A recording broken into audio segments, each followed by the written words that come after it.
રાજકોટમાં વિદેશી વિદ્યાર્થીઓને લઈ પોલીસ દ્વારા 250 જેટલા સ્થળોએ તપાસ, 5 નાગરિકોના વિઝા પૂર્ણ હોવાનું ખુલ્યું। રાજકોટમાં રહી અભ્યાસ કરતા આફ્રિકન મૂળના વિદેશી છાત્રોને લઈને રાજકોટ પોલીસે કાર્યવાહી કરી છે।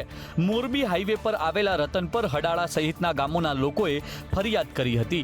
વિસ્તારમાં વિદેશી વિદ્યાર્થીઓ ગેરકાયદેસર પ્રવૃત્તિ કરી રહ્યા હોવાની ગ્રામજનોની ફરિયાદ હતી।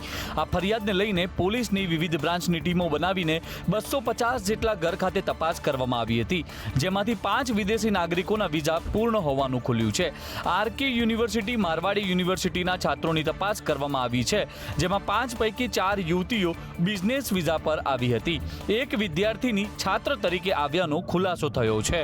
પકડાયેલા વિદેશી નાગરિકોને ડિપોર્ટ કરવાની કામગીરી શરૂ કરવામાં આવી છે। જરૂરી વિભાગનો પણ સંપર્ક કરાશે। ગુજરાતમાં હવે રાજકીય નવા જૂની થવાની તૈયારીઓ થઈ રહી છે। બદલાવવા જઈ રહ્યું છે ભાજપનું માળખું અને સરકારના કેટલાક ચહેરાઓ પણ। ગુજરાતના રાજકારણમાં નવા જૂનીના એંધાણ વચ્ચે હવે અહેવાલ છે કે મંત્રીમંડળનું વિસ્તરણ હાલના તબક્કે નહીં થાય। વિધાનસભા સત્ર હોવાને કારણે હાલ વિસ્તરણ નહીં થાય। આ સત્ર માટે સાહિત્ય છપાઈ ચૂક્યું છે અને સત્ર બાદ શ્રાદ્ધ પક્ષ હોવાથી મંત્રીમંડળના વિસ્તરણની વાત હાલ પૂરતી પાછી ઠેલાઈ છે। તમામ મંત્રીઓ હાલ વિધાનસભાની કામગીરીમાં વ્યસ્ત છે, જેથી મંત્રીમંડળમાં વિસ્તરણની શક્યતાઓ નકારવામાં આવી છે। જોકે નવરાત્રિ કે નવરાત્રિ બાદ મંત્રીમંડળમાં વિસ્તરણ થઈ શકે। આ પહેલાં ભાજપ પ્રદેશ પ્રમુખ CR પાટીલે સંકેત આપ્યા હતા કે મંત્રીમંડળનું વિસ્તરણ થઈ શકે છે। કોણ બનશે ભાજપના પ્રદેશ અધ્યક્ષ અને કોણ બનવાનું છે સરકારમાં મંત્રી, આ તમામ બાબતો પર અટકળોનું બજાર ગરમ છે, પરંતુ બદલાતા ભાજપમાં નામોનું સસ્પેન્સ છેલ્લી ઘડી સુધી કાયમ જ રહે છે। સાબરમતી નદીમાં પાણીની આવકમાં વધારો થયો હતો, જોકે હવે રાહતના સમાચાર આવ્યા છે કે ઉપરવાસથી આવતા પાણીની આવકમાં ઘટાડો થયો છે। ઉપરવાસ અને રાજસ્થાનના વિસ્તારોમાં ભારે વરસાદના કારણે ધરોઈ ડેમની જળ સપાટી વધી હતી, ત્યારે ધરોઈ ડેમમાંથી 64,144 ક્યુસેક પાણી સાબરમતી નદીમાં છોડવામાં આવ્યું હતું। સાબરમતીમાં પાણી છોડ્યા બાદ નદીનો પ્રવાહ વધ્યો હતો। પાણીની આવક વધતા નીચાણવાળા ગામોને એલર્ટ પર મુકાયા હતા। ગ્રામ્ય વિસ્તારોમાં ચારે તરફ ખેતરોમાં પાણી ફરી વળ્યા હતા, પરંતુ સાબરમતીમાં છોડાતા પાણી વચ્ચે રાહતના સમાચાર સામે આવ્યા છે। ઉપરવાસમાં વરસાદ રોકાયો હોવાથી સાબરમતી નદીમાં પાણીનો ઘટાડો થશે। અમદાવાદ ગ્રામ્યના વિસ્તારોમાં તંત્ર દ્વારા કામગીરી કરાઈ રહી છે। મામલતદાર સહિતના અધિકારીઓ દ્વારા ચેકિંગ કરવામાં આવી રહ્યું છે। જોકે તંત્ર દ્વારા નાગરિકોને નદીના કિનારાના વિસ્તારોમાં ન જવા માટે અપીલ કરવામાં આવી છે। વાસણા બેરેજના 27 દરવાજા ખોલાતા સાબરમતી નદીનું જળસ્તર વધ્યું છે। ગુજરાતના વિવિધ જિલ્લાઓમાં ચોમાસાએ જમાવટ કરી છે, ત્યારે ગુજરાતના વિવિધ જિલ્લાઓમાં ભારેથી અતિભારે વરસાદ વરસતા મોટાભાગની નદીઓના જળસ્તર વધ્યા છે, જેમાં અમદાવાદની જીવાદોરી ગણાતી સાબરમતી નદી પણ આજે છલકાઈ ઉઠી છે। ભારે વરસાદના કારણે નદીનું જળસ્તર ખતરનાક રીતે વધ્યું છે। ઉપરવાસમાં વરસાદને લઈ વાસણા બેરેજના 27 દરવાજા 6 ફૂટ સુધી ખોલવામાં આવ્યા છે, જેના કારણે સાબરમતી નદીમાં પાણીનું સ્તર ઝડપથી વધી રહ્યું છે। આ સ્થિતિને ધ્યાનમાં રાખીને શહેરના 19 જેટલા વિસ્તારોમાં એલર્ટ જાહેર કરવામાં આવ્યું છે। સુભાષ બ્રિજથી વ્હાઇટ સિગ્નલ એલર્ટ આપવામાં આવ્યું છે। આ એલર્ટથી સ્પષ્ટ થાય છે કે આગલા કલાકોમાં પાણીનો પ્રવાહ હજુ પણ વધી શકે છે। સુરતમાં એક જ દિવસના વરસાદમાં શહેરના રસ્તાઓ ધોવાયા, જેના કારણે શહેરના લોકોને ખાડાઓમાંથી પસાર થવા મજબૂર થવું પડ્યું છે। આ દ્રશ્યો સ્માર્ટ સિટી સુરતના છે।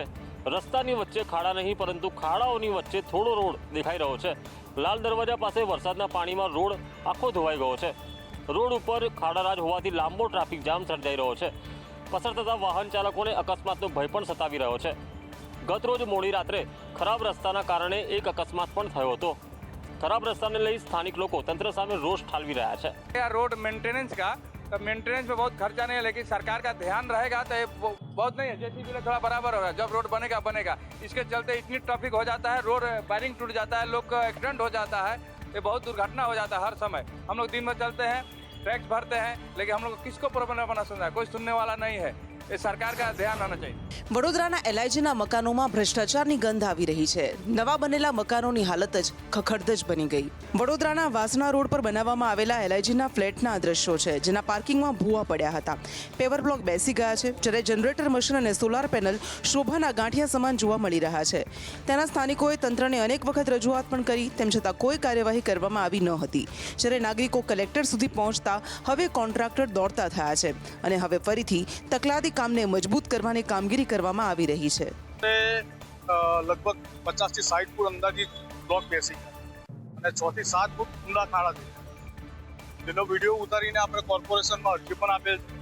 આજ દિવસ સુધી 2 મહિના થયા, જેનો કોઈ નિકાલ ન થયો. ત્યારે કોર્પોરેશનના અધિકારીઓ એકદમ દોડતા થઈ ગયા, આવીને કહે છે કે અહીંયા સ્ટ્રક્ચર ડેમેજ નથી, ચિંતા ના કરશો, કંઈ થાય નહીં.